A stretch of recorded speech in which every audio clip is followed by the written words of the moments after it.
Welcome. If you're someone who loves keeping up with your favorite creators on Pinterest, today's guide is for you. With the latest Pinterest update, it's now easier than ever to allow in-app notifications for new pins from creators you follow right on your PC. Let's walk through the steps so you'll never miss the inspiration or ideas that matter most. First, open the Pinterest app on your PC.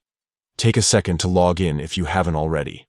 Once you're on your homepage, look over to the left side menu. There, find and click on the gear icon. This is your access point to all your account settings.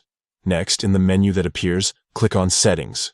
Once you're inside the Settings page, look for the option called Notifications. Click on it. Now, you're in the main hub for all your Pinterest notifications, which you can customize to match your preferences. Scroll down until you find a section labeled Activity from Creators. Under this section, look for new pins from creators you follow. Here's where the magic happens. Simply switch on or enable the option for in-app notifications. This ensures you'll get notified within Pinterest itself whenever those creators drop fresh pins. Before you finish, don't forget to click Save. This step locks in your preferences so you won't lose these changes when you leave the page. And that's it. You've now enabled in-app notifications for new pins from creators you follow, making sure you always stay up to date. Whether you follow artists, food bloggers, or DIY enthusiasts, their latest pins will now pop up right where you want them. Thanks for watching.